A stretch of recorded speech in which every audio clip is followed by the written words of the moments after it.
ആലപ്പുഴ അരൂർ തുറവൂർ ഉയരപ്പാത മേഖലയിൽ റബ്ബർ തടി കയറ്റിയ ലോറി മറിഞ്ഞു. അരൂർ റെസിഡൻസി ഹോട്ടലിന് മുന്നിലാണ് അപകടമുണ്ടായത്. ഗതാഗത തടസ്സമില്ല. മഴയെ തുടർന്ന് റോഡിന്റെ ഇരുവശങ്ങളിലും വെള്ളക്കെട്ട് രൂപപ്പെട്ടതാണ് കാരണം. ഇന്നലെ രാത്രി ശക്തമായിട്ട് മഴ പെയ്തായിരുന്നു. റോഡിന്റെ ഇരുഭാഗവും വെള്ളക്കെട്ടാണ്. വെള്ളം ഒഴുകി പോകാൻ യാതൊരുവിധ മാർഗമില്ല. ഇങ്ങനെ ഒരു ബൃഹത്തായ ഒരു പ്രോജക്റ്റ് ചെയ്യുമ്പോൾ അതിൻ്റെ ജലനിർഗമന മാർഗങ്ങൾ ഗവൺമെന്റ് മുൻകൂട്ടി കാണേണ്ടതായിരുന്നു.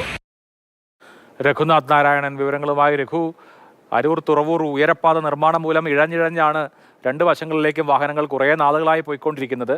ഈ ലോറി മറിഞ്ഞെങ്കിലും ഗതാഗത തടസ്സമില്ലാതെ എങ്ങനെ കഴിച്ചു? ഗതാഗത തടസ്സമില്ലാത്തത് സത്യത്തിൽ അഭിലാഷ് ആശ്വാസമാണ്. കാരണം അഭിലാഷ് പറഞ്ഞതുപോലെ തന്നെ ആ റോഡിൽ കൂടെ വണ്ടിയെ പോകുക എന്നുള്ളത് ഏറെ ശ്രമകരമായ ജോലിയാണ്. ഇഴഞ്ഞിഴഞ്ഞു പോകുക എന്നുള്ളത് മാത്രമല്ല, അതായത് ഒരു കുഴിയിൽ നിന്ന് വേറൊരു കുഴിയിലേക്കാണ് നമ്മുടെ വാഹനങ്ങൾ കടന്നു പോവുക. എന്തായാലും ഭാഗ്യത്തിന് ഈ വാഹനം വശത്തേക്കാണ് ചരിഞ്ഞത്. ഇന്നലെ രാത്രിയാണ് അപകടമുണ്ടായത്. അതുകൊണ്ടാണ് ഗതാഗത കുരുക്ക് ഉണ്ടാകാതിരുന്നത്. റോഡിലേക്കാണ് മറിഞ്ഞതെങ്കിൽ എന്തായിരിക്കും അവസ്ഥ എന്ന് ഊഹിക്കാവുന്നതേ ഉള്ളൂ. നമ്മളോട് സംസാരിച്ച ആൾ പറഞ്ഞതുപോലെ തന്നെ ഈ ഉയരപ്പാത നിർമ്മാണം രാജ്യത്തെ തന്നെ ഏറ്റവും വലിയ എലിവേറ്റഡ് ഹൈവേ ആണെന്നൊക്കെയാണ് പറയുന്നത്. പക്ഷെ ആ രാജ്യത്തെ ഏറ്റവും വലിയ എലിവേറ്റഡ് ഹൈവേയുടെ പണം നടക്കുമ്പോൾ രാജ്യത്തെ ഏറ്റവും മോശമായ റോഡും ഇപ്പോൾ അത് തന്നെയാണ്. കഴിഞ്ഞ ദിവസം നമ്മൾ ഒരു വാർത്ത നൽകിയത്, അതായത് ഒരു കാർ യാത്രക്കാരൻ ഒരു സ്കൂട്ടർ യാത്രക്കാരന്റെ ദേഹത്തേക്ക് ചെളി തെറിപ്പിക്കുക. ആ ചെളി തെറിച്ച സ്കൂട്ടർ യാത്രക്കാരൻ വാഹനം വട്ടം തടഞ്ഞു നിർത്തി ആ കാറിൽ ചെളി അഭിഷേകമൊക്കെ നടത്തുന്ന കാഴ്ചകൾ നമ്മൾ കണ്ടതാണ്. ഇതിനു മുൻപും പലതവണ തടി കയറ്റി വന്ന ലോറികൾ അപകടത്തിൽപ്പെട്ടിട്ടുണ്ട്. വാഹനങ്ങൾ കുഴിയിൽ വീണിട്ടുണ്ട്.